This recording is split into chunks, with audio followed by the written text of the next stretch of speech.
ഞാനിപ്പോ നിൽക്കുന്നത് നമ്മുടെ കിളിക്കൂട് ഷാപ്പിന്റെ മുന്നിലാണ്. നിങ്ങളുടെ കാണാം കിളിക്കൂട് ഫാമിലി റെസ്റ്റോറന്റ്. ഞാൻ ഓൾറെഡി ഇവിടുന്ന് ഫുഡ് കാര്യങ്ങളൊക്കെ കഴിച്ച് കിടിലം ഫുഡാണ്. പിന്നെ നമ്മുടെ ഇവിടുത്തെ ഓണേഴ്സ് നമുക്ക് എക്സ്പ്ലെയിൻ ചെയ്യുന്നുണ്ട് ഇവിടെ എന്തൊക്കെ ഫുഡ് ഉണ്ട്, ഇവിടുത്തെ ടൈമിങ്ങും കാര്യങ്ങളെല്ലാം. അപ്പൊ നിങ്ങൾക്ക് ഇൻ ഡീറ്റെയിൽ ആയിട്ട് നമുക്ക് വീഡിയോയിൽ നമുക്ക് കാണാം. ഇവിടെ കഴിക്കാനായിട്ട് ഉള്ളത് കള്ളപ്പം, പാലപ്പം, പൊറോട്ട, കപ്പ, പാൽക്കപ്പ, പിന്നെ സ്പെഷ്യല് കരിമീൻ ഉണ്ട്, കരിമീൻ പൊള്ളിച്ചത്, കരിമീൻ ഫ്രൈ, കരിമീൻ മപ്പാസ്, കരിമീൻ കറി, പിന്നെ കാളാഞ്ചി പൊള്ളിച്ചത്, കാളാഞ്ചി ഫ്രൈ, കാളാഞ്ചി കറി, കാളാഞ്ചി മപ്പാസ്, വരാല് പൊള്ളിച്ചത്, വരാല് ഫ്രൈ, വരാല് കറി, ചട്ടി കറി, ഒരു ഹാഫ് kg വരുന്ന ഫാമിലി പോർഷൻ അത്.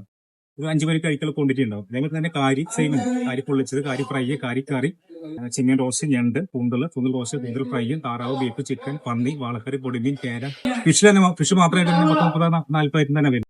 കാരണം നമുക്ക് ഇവിടെ നാടൻ തെങ്ങുകളാണ്. ആ ചിത്തുകളാണ് നമ്മളിവിടെ കുടങ്ങളായിട്ട്. അതിനകത്ത് ആർട്ടിഫിഷ്യൽ ആയിട്ട് ഒരു സാധനവും ചേർക്കാതെ നല്ല നാച്ചുറൽ കളർ അവിടെ കൊടുക്കുന്നത്. നാട്ടുമീനൊക്കെ ഉണ്ടല്ലോ ഇവിടെ കൊണ്ടുതരും. നമുക്ക് ഈ വയലിൽ നിന്നും ഒക്കെ പിടിച്ചോണ്ട് വരുന്ന എല്ലാം കൊണ്ടുതരും. ഡയറക്റ്റ് ജീവനോട് കൊണ്ടുതരും. കാരി വരാലും എല്ലാം കൊണ്ടുതരും. കരിമീൻ നമ്മൾ വലക്കാരോട് നേരിട്ടെടുക്കും. കാളാഞ്ചി ഇവിടെ കൊണ്ടുതരും. എല്ലാം നമുക്ക് ഇവിടെ ലൈവായിട്ട് കിട്ടും. ലൊക്കേഷൻ നമ്മള് കോട്ടയത്ത് നേരെ കുമരകം പിടിക്കാം. കുമരകത്തൊരു ചക്രമണി എന്ന് പറയും. ടൈമിങ് കാര്യങ്ങള് ചൂടിശ്ശേരിയ കാരണം കരിമീൻ പൊളിച്ച്,